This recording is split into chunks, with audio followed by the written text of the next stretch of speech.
Greetings on Creative Society TV.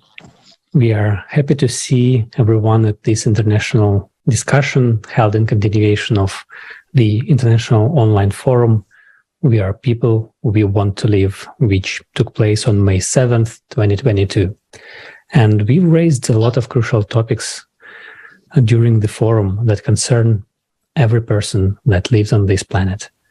And so much information was gathered during the preparation that we could not fit everything in the 11 hours broadcast.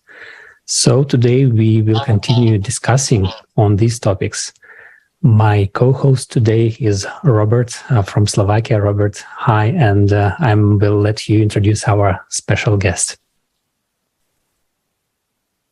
Greetings, everybody.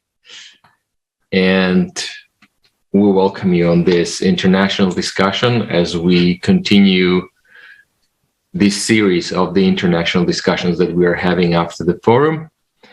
And our guests today, I'm very happy to introduce the format which we have now is not working properly. Which part of the forum have you found the most associated with? It could be meeting this kind of information, not only at the forum, but also in your everyday life. Dr. Shilpa, what is that touching point that you would like to share? And a very good evening to all of you from India here.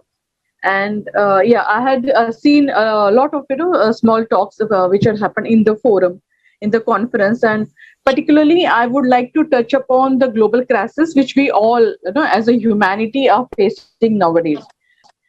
Especially the war conditions which are happening. Apart from that, we also are facing the pandemic.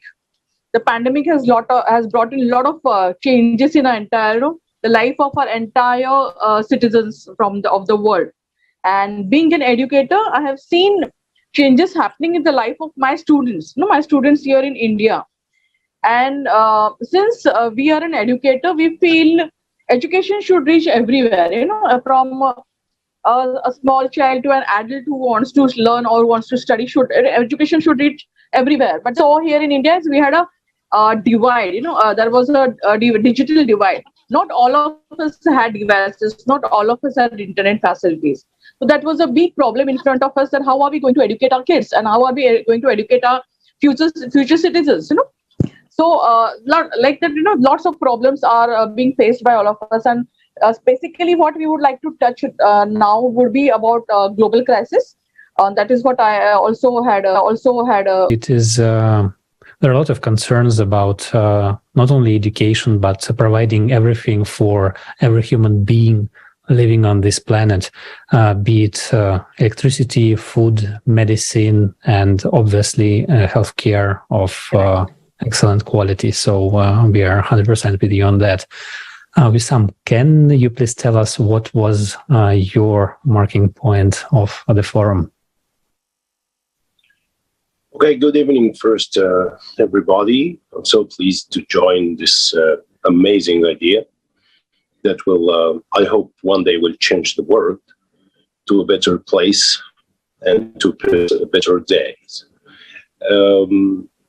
My plan, or what I was thinking of, is that in our days, especially in the last 50 years, I find that the human rights become so weird, so different. And we are living, I feel that we are living in a very separate island, something very old. Not all the people believe in it. And most of the people all around the world are thinking about themselves alone.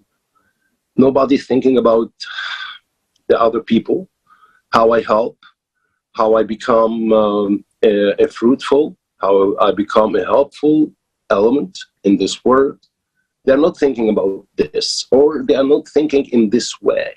They are thinking in how I reach my aim, how I do my goals, whatever I will destroy in order to find this goal, I will. I think that there is a kind of a very valuable piece inside our hearts disappeared in the last 50 or 60 years. And this is so weird because I think after the Second World War, or the Second World War as it is, it's a big lesson.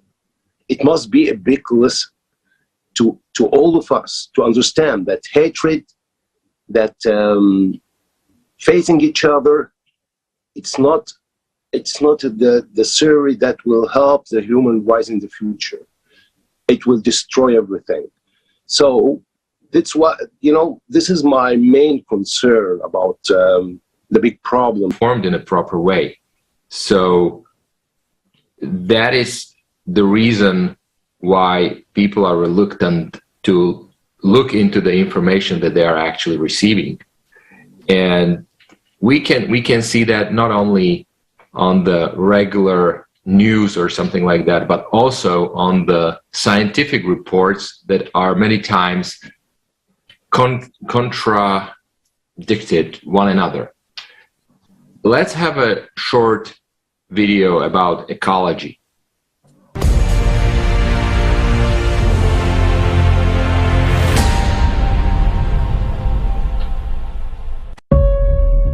Your life is in danger. We are massively destroying the forest for timber, cutting down centuries-old tropical forest to plant coffee, cocoa, and soybeans because they are well paid for. We have lost as many forests in the last 100 years as we did in the previous 9,000 years. Where the forest disappears, all life dies.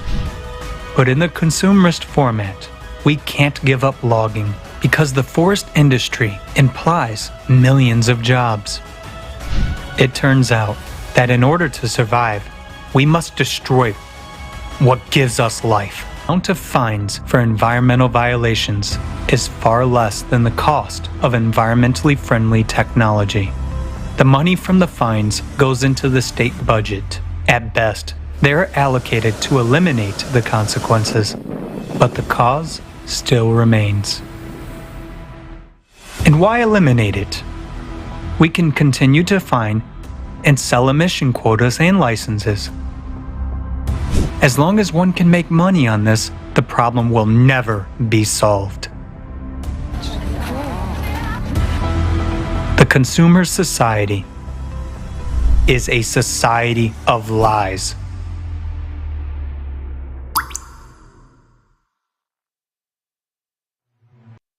Now, 1 in 3 people does not dollars. That is, if we give up spending on the war for just 1 year, we can provide clean drinking water for all of these countries for almost 2 decades to come. In a consumer society, fostering hostility and fear is more important than caring for one's neighbor and future generations. Consumer society is a format of inhumanity.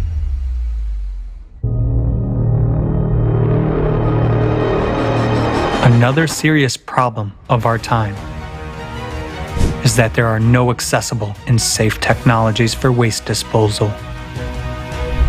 Our planet has become a giant landfill. For example, less than 10% of plastic is recycled. Derive over 1/3 of their income from the sale of products that are a serious threat to the environment and human health, causing mutations in the body, cancer, and reproductive disorders. Because of the proven harm, most of these harmful substances are banned from use in developed countries. But in order not to lose profits, manufacturers continue to sell them to third world countries, ignoring the fact that we all live on the same planet. And air masses and sea currents do not respect political boundaries. In the consumerist format, financial interests take precedence over human life. To save your life and life on the planet. It is necessary to build the creative society, a safe, fair, sensible society in which the main value is the life of every person. We can see that there is a lot of things that do not make it to the mainstream media. And even organizations that are aimed to fight all these causes and that take actually millions, billions of dollars every year to fight hunger, poverty, lack of fresh water, or climate for the same matter, they really solve absolutely nothing. And I think that you, Wessam, you have told us that you have stopped watching all the videos from the United Nations because you no longer believe these. Can you please expand a little bit on this? Yes. I'll tell you, from my background as my career, I am a TV producer, so I am involved in this kind of business. I want to tell you something that if you want to find this, the main point or the main issue of this big problem is that every system in this world, the broadcast system, every system. I speak especially on the broadcast. It's working because of money, of dollars especially, regardless what they are saying.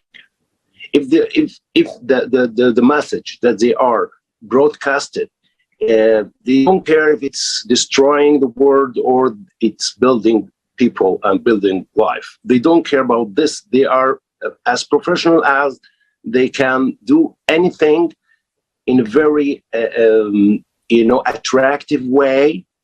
Broadcast elements. They use the how to make the people concentrate.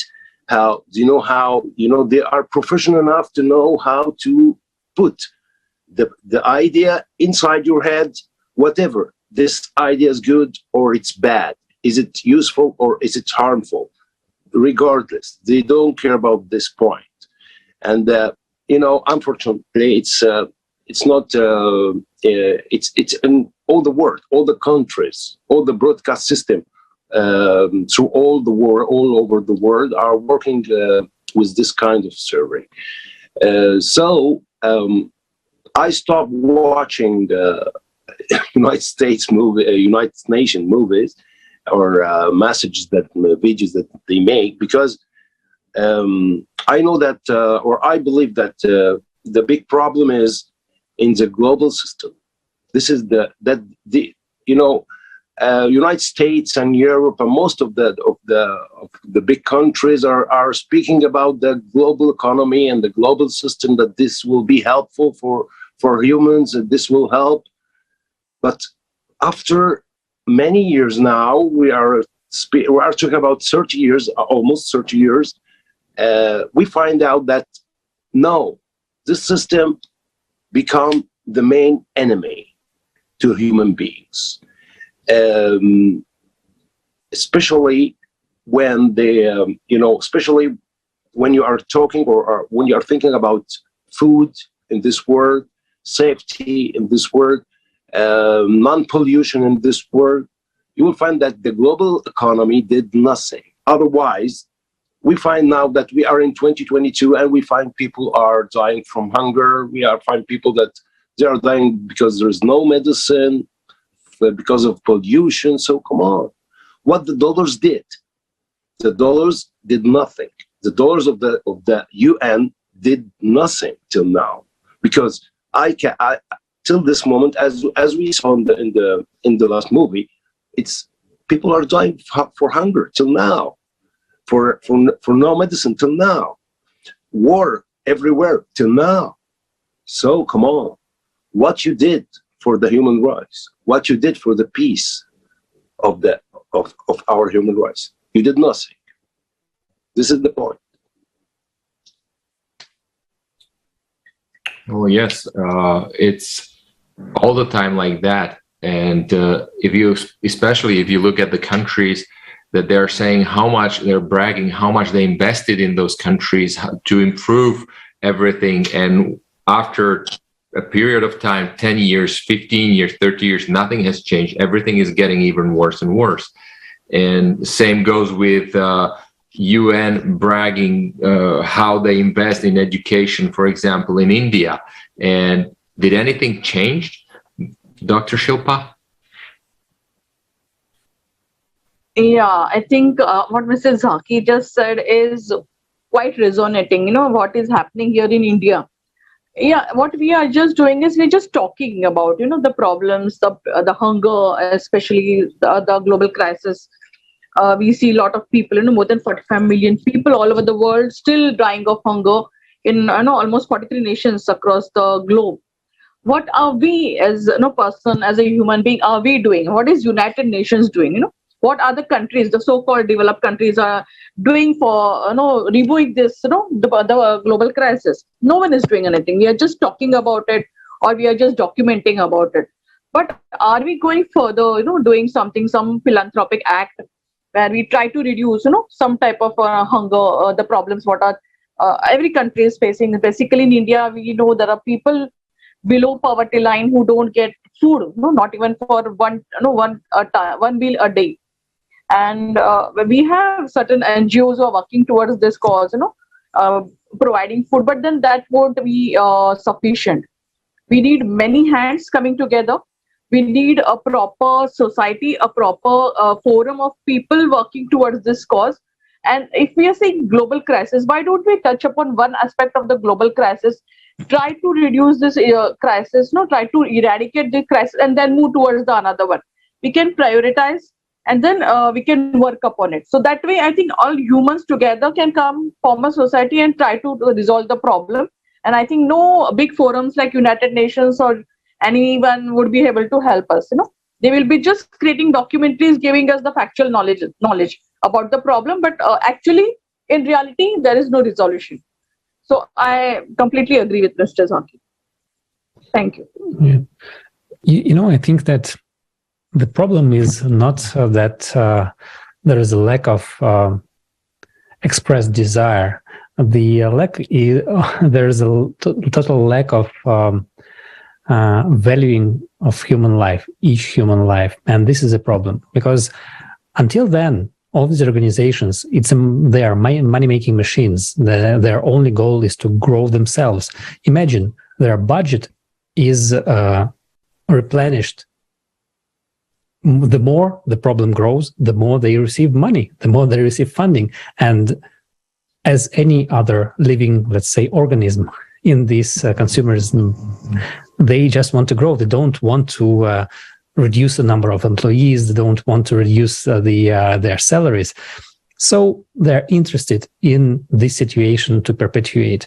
And it doesn't matter how many organizations will be involved in solving crisis or in any particular country or globally around the world, until we get to this point where we all decide that human life is the highest value and everything is regarded through this optic, does this solution, does this change in our society, how does it help everyone?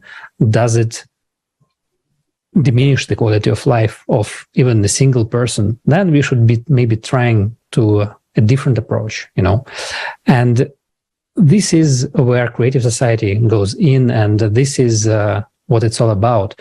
It is reframing how we look at the world, how we plan our actions in order to provide everything, but for every person, every single living human being on this planet, not only any particular group living in a particular country or a piece of land, but for everyone.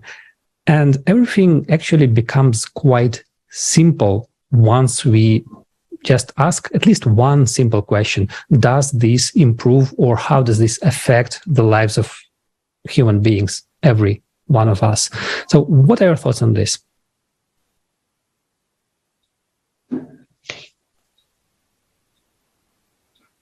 Is this question for me? Look, it can be for you or it can be for Wessam, for both of you, actually. Maybe if you're ready, you can start. Let's hear You Mr. start, Zaki. doctor. You start, doctor, first. No, I think Mr. Zaki, you can speak about it first, and I can put my views later. Okay. So, yes, what you said, Alexei, is you reached the point that I was looking for. Actually, it's about the quality, not the quantity. The quality of serving the world, not how much money I spend to serve the world. It's the quality, and I think it's the radical point is the human being value, the human being lives. This is the real value that we must all look about it. We must all work hard to improve it as best as we can. In our present days, we are not doing this because, as you said, it's all about benefits. It's all about how we make money. Organizations do this. UN do this. We are not looking for upgrading the lifestyle. We are looking for how to upgrade our bank accounts, regardless what will gonna happen next. It's not a big deal. So I think the conscience of the human being, this is the goal. Our hearts is the goal. We are 7 billion on planet Earth. I think if we find 1 million people who think about the human being values, human lives values, I think it will be a very good start to flourish this kind of morals through all over the world. We must face this kind of I can say evil, this kind of evil. We must face it by doing good, by love each other, regardless your nationality, regardless your color, your anything. Just you are a human being. You are my sister. You are my brother in this life. We must stand beside each other. We must help each other. Very serious, very serious. People are dying.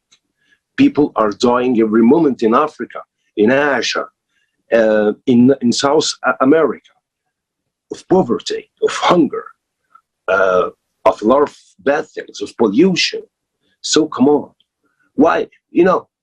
We have the atomic bombs. We have very advanced weapons that we can, at a second, do anything in this world. We can stop any army from doing anything bad. This is the tongue, or this is the language of the UN.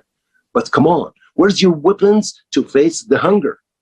Where's your supernatural weapons to face the pollution, to face the hatred around the world? Where's your power in this? Or your power is only in other things. This is we must work on changing the way of thinking, changing the goal. The goal must be changed. That's it. Yes, 100% agree on this. So, Dr. Shilpa, back to you. Yes, right. So what I feel is, we need to create awareness, especially in country like India, where people don't read newspaper. They don't even look at, they don't have access to television, to media. So how are they going to come, understand whether there is an issue, there is a problem going on? What they think is only about their own problem, maybe about their daily, how to earn bread and butter for themselves. They don't even know that there is something called hunger, across, or maybe any other global crisis. And as rightly said by Mr. Zaki, majority, the maximum of our funds are being allocated in creating weapons, but we don't think of creating something, valuable for the, for the countrymen or for the citizens, to reduce the problem like hunger or to reduce the problem like climate change. We are not looking at that. No, we need to, take the children, take the entire population towards that type of perspective, that you don't have to look only at yourself or your own problem. You have to look at this problem, the bigger perspective of the problem. What exactly is happening across? You need to reach out to someone to seek help. First of all, we need to seek help, and to seek help, as Zaki sir had said, that yes, we need at least 1 million of population who is enlightened and who would like to work for this cause, and then maybe every one of us would get benefit out of it. But yes, educators like us, people like you all in the forum, we should come together. We need to enlighten people about what is happening, and then we need to reach to the root cause of the problem. And then yes, we also need to enlighten the governments of all the countries that instead of just putting maximum amount of their entire GDP for making weapons and in investing in technology, why don't we invest in human resource, which is the highest resource, the valuable resource across the globe. We need to value them. We need to work towards that. So I think all of us together in the forum can create such type of enlightenment, and maybe we can bring some change to reduce this crisis. Thank you. Yes, well, what both of you have actually mentioned is absolutely 100% right. And if we bring also the commercial companies into it, the worst thing is that this society is profit-oriented, but what's even worse is it's profit-oriented by cutting the cost. So they're moving and shifting their production to countries where they have a cheap labor, and then they come back to you and say, hey, you need to save environment over there, you need to do that. But when they move their production to either to India or either to Southeast Asia countries or African countries, they're lacking all those standards that they should be paying attention to. So this is another part which actually is sort of shooting us into our legs when we are trying to cope with the problems and challenges that we have right now. And so if we look at another video that we prepared for this discussion, this will show us how they're actually, on one hand, trying to ask people and to save the energy, to save the environment, and on the other hand, somebody is actually profiting on it.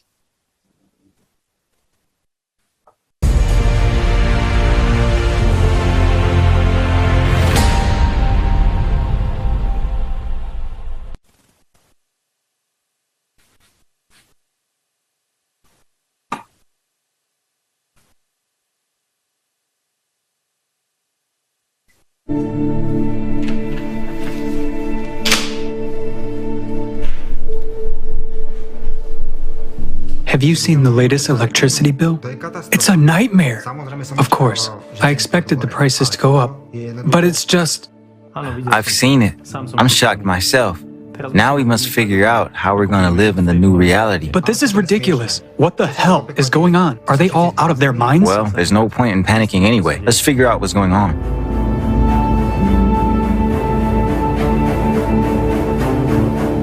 Hi. We want to find out why the price of electricity has skyrocketed. Can you explain the reason for that?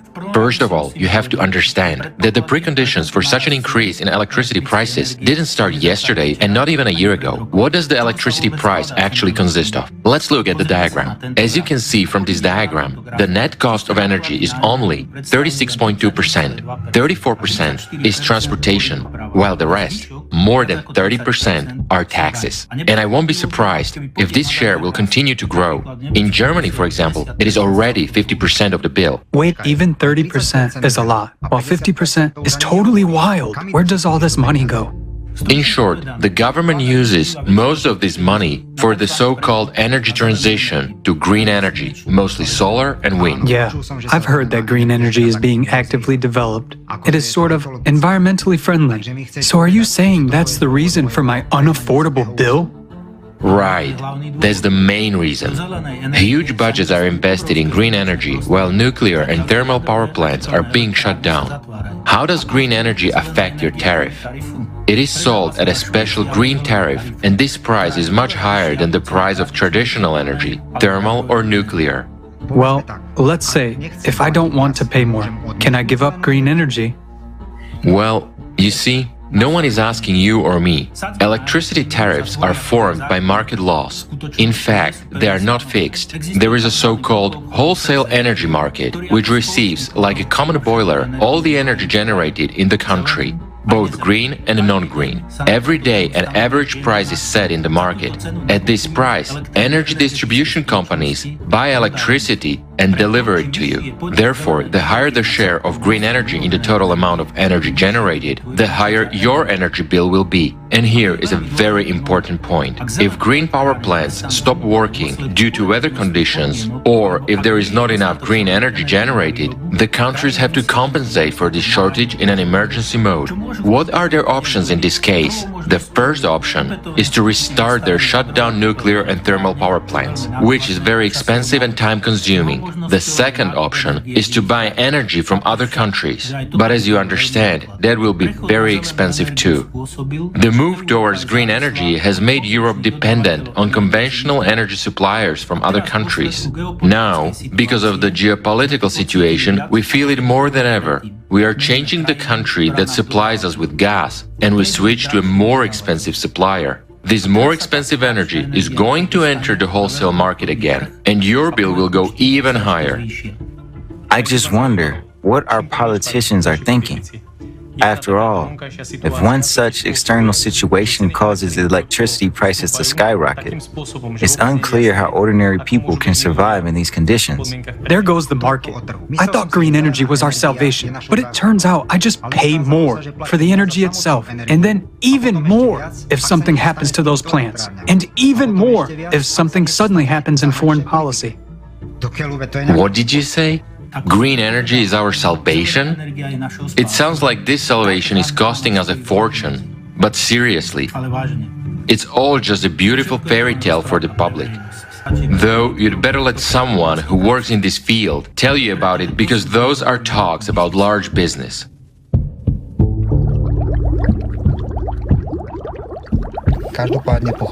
Here's what I understood.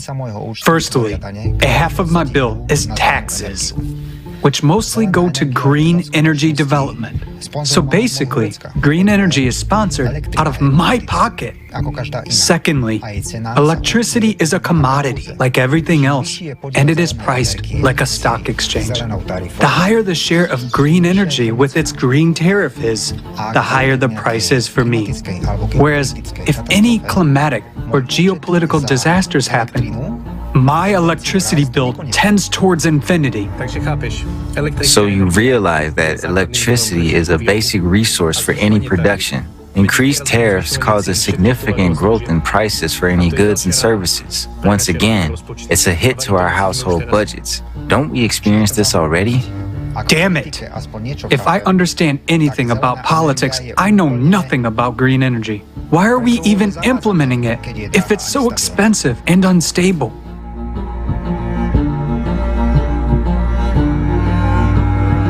To be honest, it's just a very large profitable business. Just imagine if you start a business and get sponsored by the government. You can get benefits and subsidies. They can even pay a loan interest for you and buy you some equipment. Wait a minute, why would the government do that? Where does this unprecedented generosity come from? Oh, it's a long story. Have you heard about the theory of anthropogenic impact on climate and CO2 emissions reduction? Well, Even my 7-year-old daughter knows about that. There you go. Proponents of this theory are very active in convincing us that it will stop rapid climate change. Many countries are forced to comply with directives to reduce CO2 emissions and develop green energy, even if it does not benefit them. The anthropogenic climate impact theory is a global scam and large business. Why do many people believe in it? Because for 40 years there has been aggressive propaganda of this idea at all levels. No wonder your 7-year-old daughter already knows about it too. Scam.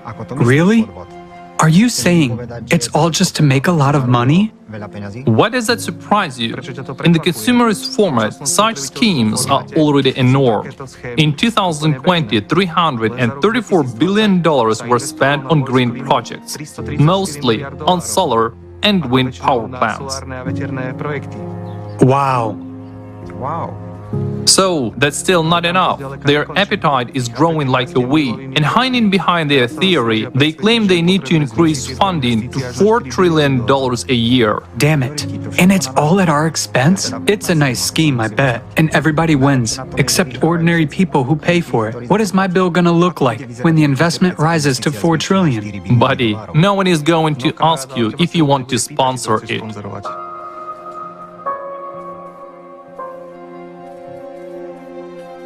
It's not that nobody even asked me. I'm shocked by what I've heard.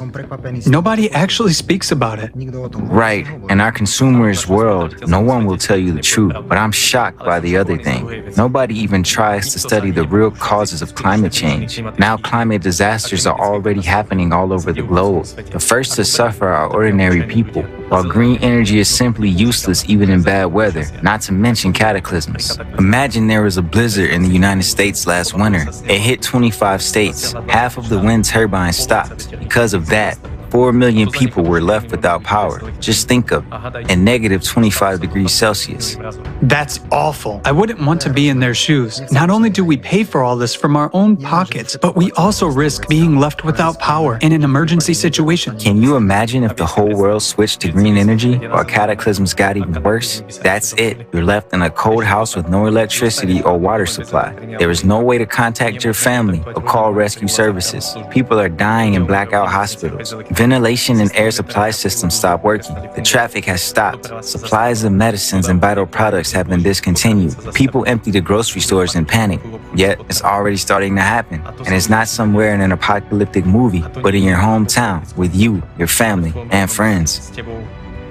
Come on! I already don't know how I'm going to sleep tonight. Yeah, this truth just makes my hair stand on end. But it's clear that green energy is a dead end. So what are our options? There are already options. Take a fuel-free generator. It gives clean, free, and accessible energy to every home. Only how can it be implemented in our consumer society if it is unprofitable and even dangerous? It would make a huge number of people jobless in the energy sector. Moreover, as long as there is the power of a few, in our crazy world, this technology would be, first of all, turned into a weapon of some kind. You see, we should have changed this stupid format a long time ago, and we really can. We can build a society where human life, and not someone else's business, will be the main priority. It's the creative society. In such a format of society, we will have free energy. Why exactly this way? Because in the creative society, energy will belong to all people and would not be a business, and no one would make money on us. Moreover, all people would have free access to reliable information about where all of our money is going, and we would decide ourselves where to invest this money. Yes, that sounds great, but what can we do right now to make the creative society finally happen to us? You know, it's a topic for a long and interesting conversation. Pour the tea. I'll tell you all about it now.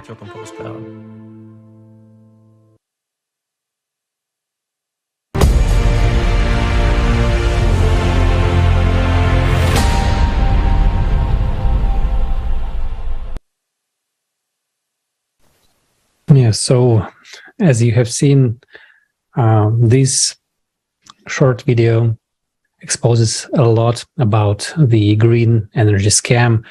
And I guess that a lot of people, especially our friends in Germany right now, who just had a huge snowfall and during summer, who don't have enough electricity to heat their homes, and they have intermittent power downs, and this is what's happening in what's called the developed country in the 21st century. And well, this is what's happening to the country that was promoting the green energy the most. And they are now trying to revive their coal-powered power stations. But for everyone else, this should serve as an example, because there are already solutions, as was also mentioned in the video, like the fuel generators. And just recently, I've come across a video on the internet that was showing like a guy literally made in front of the camera an engine that was working on water. And he was showing how to do it. And I guess that it is true that it would be great to implement all these beautiful technologies in our lives. But also, as mentioned in the video, in this consumerist format of society, this will leave a lot of people jobless. And for this, we really need to change the whole format of society. So I would like to ask you, what do you think has to change in the society in order for us to be able to receive these new technologies in our lives and use them for the betterment of the lives of everyone? And maybe we can start with Dr. Shilpa. Yeah.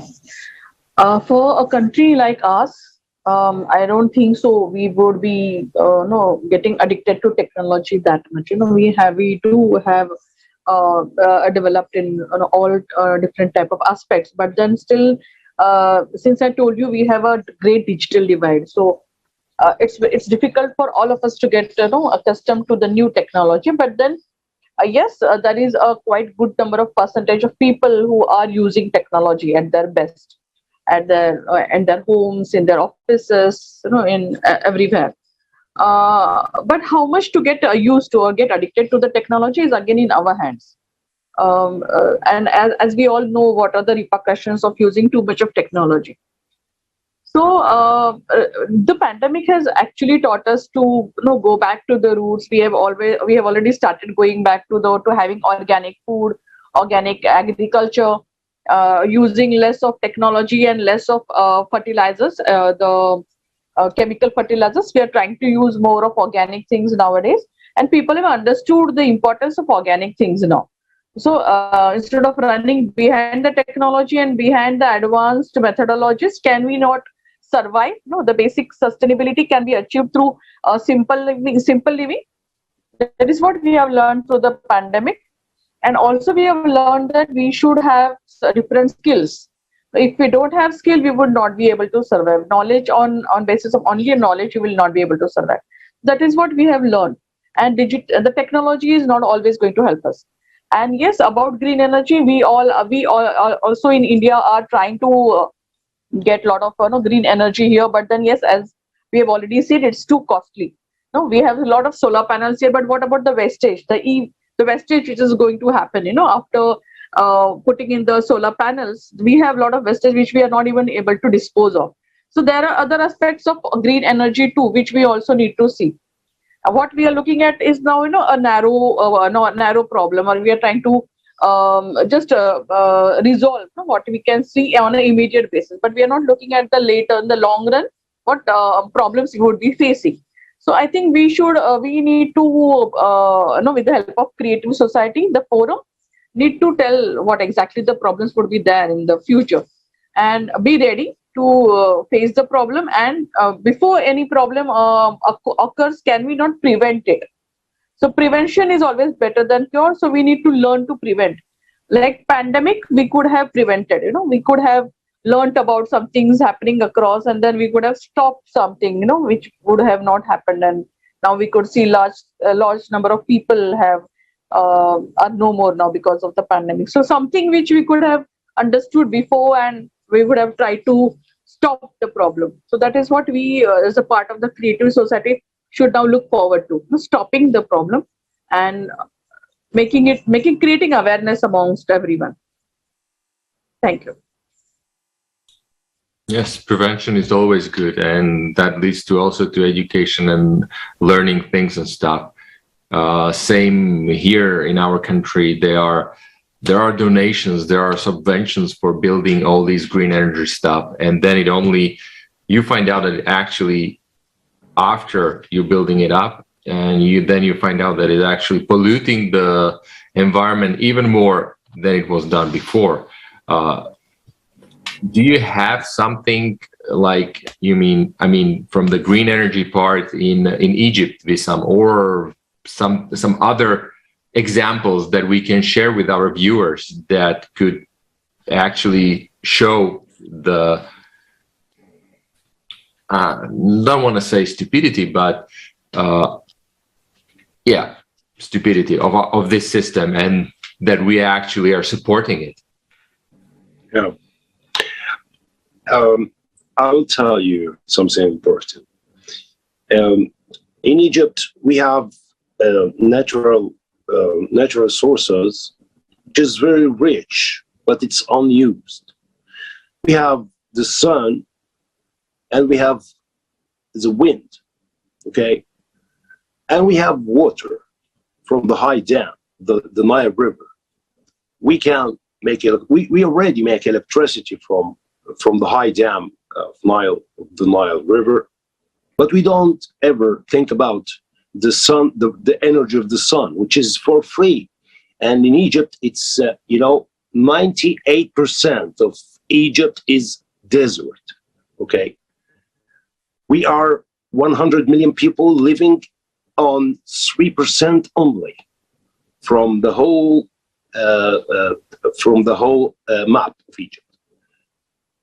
We don't ever think about using the energy, the useful energy of the sun that we have, and it's a great treasure. It's something very rich. We don't ever think about this. And some people, to be honest, in the last 15 or 20 years, they talked about this. Why we don't use this useful energy? The answers was, it's very expensive, it will take a long of time, it's blah, blah, blah, things like, come on, if you want to do something, you will do it, okay? And also the wind, we have the wind. And so Egypt is depending 100% on the pollution energy, the polluted energy,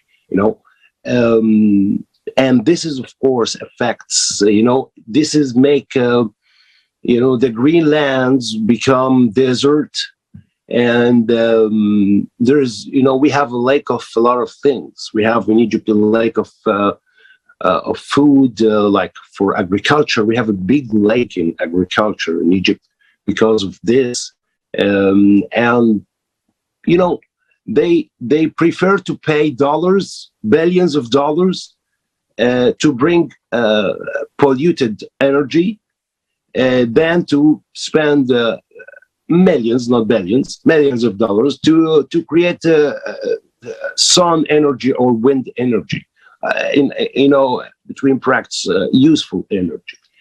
So the politics in Egypt, the leaders in Egypt, they don't want to go this way. They choose the other way. Maybe it's easier, but it's harmful. On the long run, it will destroy everything. It will destroy the society. It will destroy the lives. It will destroy the quality of life.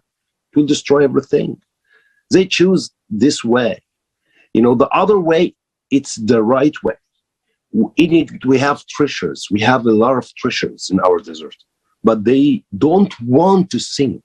They don't know how to think. No, they don't want to think.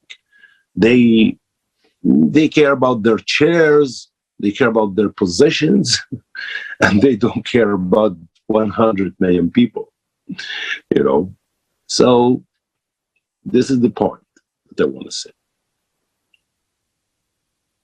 Yes, and it's true that you said that they care about their chairs and positions, and this is the main issue in our society, that people in power, they care about their positions and money, but we as people who elect them, we do not stand together to say that we no longer support this way of living. And maybe this is what we need. This should be the main takeaway of all our discussions of the forum and everything that we are trying to do, to say that we should unite everywhere on the planet together in one idea that we would like to live differently. We would like to live in a society where human life is the highest value. And then we would not be talking about these kind of things all the time. We would be talking about great progress that our science has made, because science would be directed to benefit the humanity, to improve the lives of everyone living on this planet. And we are really looking forward to this time where much more people, like at least half of the population of this planet, knows about it. But better yet, everyone.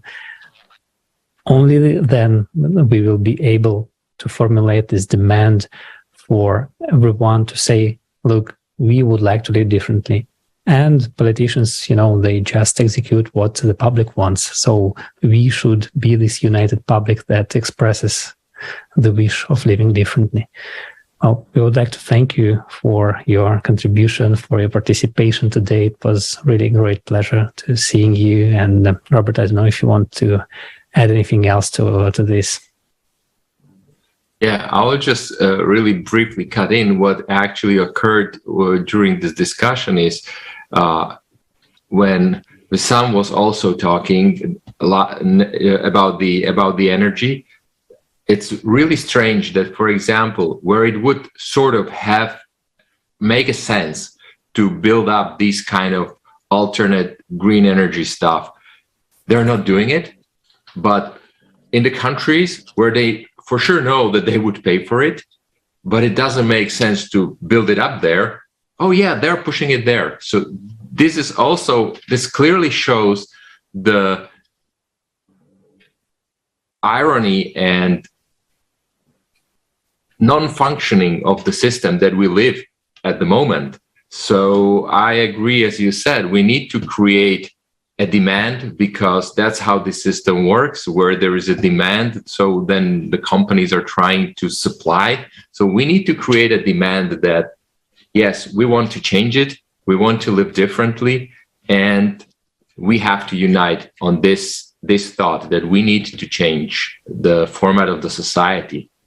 So thank you very much, everybody, for today's discussion. You can follow us on social media. You can follow us on the internet at creativesociety.com. You can write us an email about your inspirations or what would you like to hear about at info@creativesociety.com. So, and we're looking forward for your inputs, thoughts, and to meet you in the future international discussions as well. Thank you both to our guests. It was a pleasure talking to you today. And have a wonderful rest of the day and evening.